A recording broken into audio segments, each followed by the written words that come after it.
কৃষ্ণ মাননীয় অধ্যক্ষ মহোদয় আৰু মহামান্য সদন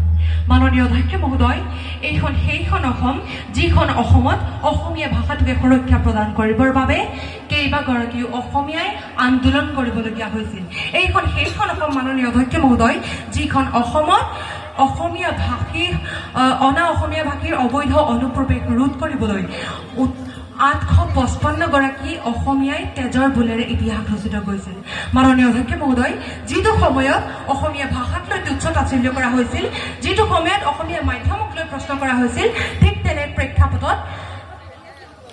ধ্ৰুপদী ভাষাৰ স্বীকৃতিৰে তেওঁলোকক প্ৰত্যুত্তৰ দিব পাৰি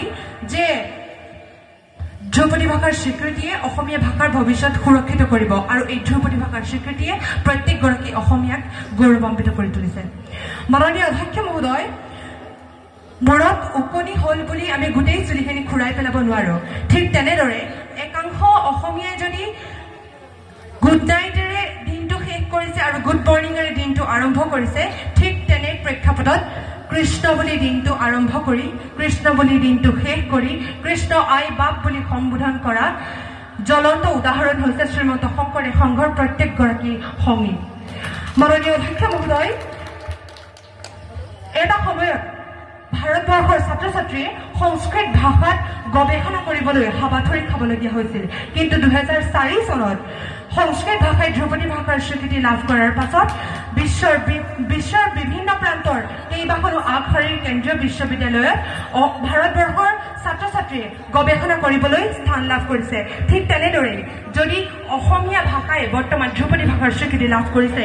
মই বিশ্বাস কৰোঁ যে অনাগত সময়ত অসমীয়া ভাষাই ঠিক সেইদৰে বিশ্বৰ বিভিন্ন প্ৰান্তৰ আগশাৰীৰ কেন্দ্ৰীয় বিশ্ববিদ্যালয়ত স্থান লাভ কৰিব আৰু অসমৰ ছাত্ৰ ছাত্ৰীয়েও তাত অসমীয়া ভাষাত গৱেষণা কৰিবলৈ স্থান লাভ কৰিব মাননীয় অধ্যক্ষ মহোদয় সন্মানীয় বিৰোধী পক্ষৰ বক্তাসকলে কৈ গৈছে যে অসমত অসমীয়া মাধ্যমৰ বিদ্যালয়ৰ অভাৱ বা যি ইংৰাজী মাধ্যমৰ বিদ্যালয়ৰ যি দপদপনিৰ কথা কৈ গৈছে তেওঁলোকক মই ক'ব বিচাৰিম যে অখিল ভাৰতীয়ৰ দ্বাৰা পৰিচালিত শংকৰদেৱ শিশু বিদ্যা নিকেতনসমূহ আৰু জাতীয় বিদ্যালয়সমূহে কিন্তু বৰ্তমানেও অসমীয়া ভাষাৰ গৌৰৱ গুণ গৰিমাৰ বৃদ্ধিৰ কাৰণে অহোপুৰুষাৰ্থ চেষ্টা কৰি আহিছে মাননীয় অধ্যক্ষ মহোদয় সংস্কৃত ভাষাৰ চৰ্চা বোলে কমি গৈছে সেই কথা মই তেওঁলোকৰ এই যুক্তি কিন্তু বুজি নাপালোঁ সংস্কৃতত এটি শ্লোক আছে असतो मा सद्गमय तमसो मा ज्योतिर्गमय मृत्युर मा अमृतांगमय जार अर्थ হৈছে হে ঈশ্বৰ মোক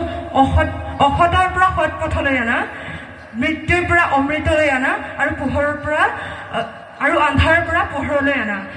আৰু এই শংকৰদেৱ শিশু বিদ্যা নিকেতনসমূহত হয়তো সৰুৰ পৰা শিক্ষা দিয়া হয় যে সংস্কৃত ভাষা কেনেদৰে সংস্কৃত ভাষাৰ ব্যৱহাৰ ঠিক তেনেদৰেই আমি অসমীয়া ভাষাটো যদি ক'বলৈ লাজ কৰোঁ বুলি তেওঁলোকে কৈছে মই এই কথা বুজি নাপালোঁ হয়তো তেওঁলোকে নিজেই নিজৰ ওপৰত বিশ্বাস ৰাখিব পৰা নাই যে তেওঁলোকে অসমীয়া ভাষা শুদ্ধভাৱে ব্যৱহাৰ কৰিব পাৰিছে নে নাই হয়তো তেওঁলোকে নিজেই নিজৰ ওপৰত ইমানখিনি বিশ্বাস নাই যে তেওঁলোকৰ পিতৃ মাতৃয়ে তেওঁলোকক লৈ গৌৰৱ কৰিব পাৰে যে তেওঁলোক অসমীয়া মাধ্যমৰ ছাত্ৰ ছাত্ৰী তেওঁলোক অসমীয়া মাধ্যমৰ শিক্ষাৰ্থী মাননীয় অধ্যক্ষ মহোদয় সময় উপযোগী বিধেয়কখন যদি আজি আইনলৈ ৰূপান্তৰিত নহয় তেনেহ'লে কেতিয়াও নহয় এনে নহয় যে তেওঁলোক শুদ্ধ এনে নহয় যে আমিহে শুদ্ধ কিন্তু এই সময় উপযোগী বিধেয়কখন যদি আইনলৈ ৰূপান্তৰ নহয় তেন্তে কেতিয়াও নহয় গতিকে তেওঁলোকক অনুৰোধ জনাইছোঁ যে তেওঁলোক আমাৰ পক্ষলৈ আহক আৰু এই বিধেয়কখন আইনলৈ ৰূপান্তৰ হোৱাত সহায় কৰক অৱশেষত মাননীয় অধ্যক্ষ মহোদয়ৰ জৰিয়তে সন্মানীয় বিৰোধী পক্ষৰ বক্তাসকলক জনাবলৈ পালে ভাল পাম অজ্ঞানে জ্ঞান দিবলৈ ভাল কিন্তু চকুমুদা কুলিৰ ভাওজোৰা লোকক মই কি স্বয়ং ব্ৰহ্মায়ো সন্তুষ্ট কৰিব নোৱাৰে কৃষ্ণ জয় গুৰু শংকৰ